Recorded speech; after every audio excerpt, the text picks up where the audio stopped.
আসসালামু আলাইকুম রহমতুল্লাহ। আশা করি সবাই ভালো আছেন, সুস্থ আছেন, নিরাপদে আছেন। সবাইকে স্বাগত জানিয়ে শুরু করছি আজকের ভিডিওটি। আসলে অনেকেই জানতে চেয়েছেন যে বর্তমান নিবন্ধন ভাইবা প্রস্তুতি কিভাবে শুরু করব, কি কি বিষয়গুলো পড়বো, কোন বই পড়বো, কোন টপিকগুলো বেশি গুরুত্ব দিব, এই বিষয়ে একটা ভিডিও বানালে ভালো হয়। আসলে বিশেষ করে তাদের জন্য এই ভিডিওটি। তো চলুন শুরু করা যাক।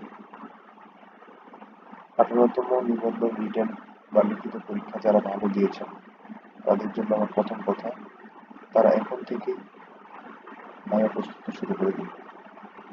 কারণ আপনারা ইতিমধ্যে জানেন রিটেনের খাতা মূল্যায়ন শুরু হয়ে গেছে। 1 থেকে 1.5 মাসের মধ্যেই সেটা আপনারা রেজাল্ট পেয়ে যাবেন আশা করি। আমি এনটিএসসি তে কথা বলে জানতে পারলাম লিখিত খাতা দেখা শুরু হবে চলতি সপ্তাহে এবং 30 দিনের মধ্যে খাতা দেখা শেষ হবে। খাতা দেখা শেষ হলে দ্রুত রেজাল্ট প্রকাশ করে ভাইবা নেবেন। তাই বসে থাকা কোনোভাবেই বসে সময় নষ্ট করার সময় নেই। তাই যত দ্রুত সম্ভব আপনারা প্রথম নিবন্ধন ভাইবার প্রস্তুতি শুরু করে দিন।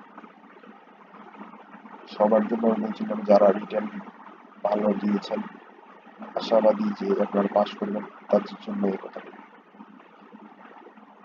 ভাইভাতে কোন টপিক থেকে প্রশ্ন করা হয়?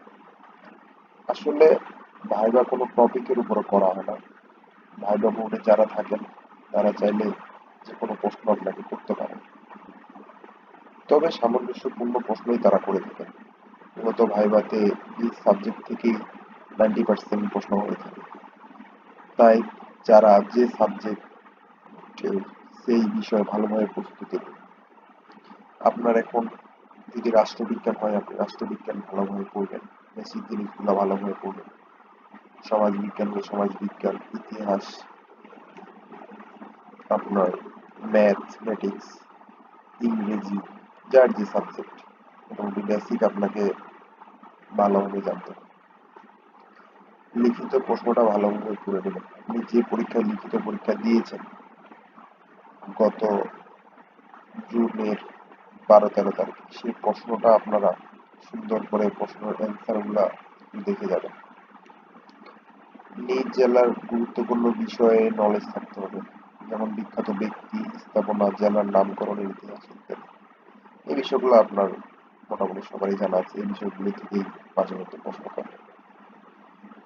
সর্বোপরি একটাই কথা বলবো, ভয়ের কিছু নেই। খুব বেশি সময় তারা নেবেন না, যেহেতু অনেক ক্যান্ডিডেট থাকে। আমি 17তম নিবন্ধনের অভিজ্ঞতার আলোকেই বলছি, তারা খুব বেশি একটা সময় নেবে না, কিন্তু অনেক ক্যান্ডিডেট এমনও শুনেছি যে একসাথে 2-3 জন প্রবেশ করায় এবং 2-3 জনকে পরীক্ষা দিয়ে 2-3 জনকে প্রবেশ করানোর পরে একজন দাঁড়ায় থেকে একজন বসে একজনকে বলতে না বলতে আরেকজনকে বসায়। এইভাবে করে মোটামুটি একটা ওরা ফর্মালিটি মেনটেন করে ভাইবা। তো আপনাকে সর্বোপরি হচ্ছে আপনাকে কুল থাকতে হবে ভাইবা বলে, ম্যানার ঠিক রাখতে হবে, দেন আপনি ভাইবা পাস করবেন ইনশাল্লাহ। সো ভিউয়ার্স, আজকে এ পর্যন্তই। সবাই ভালো থাকবেন, সুস্থ থাকবেন, নিরাপদে থাকবেন। আল্লাহ হাফিজ।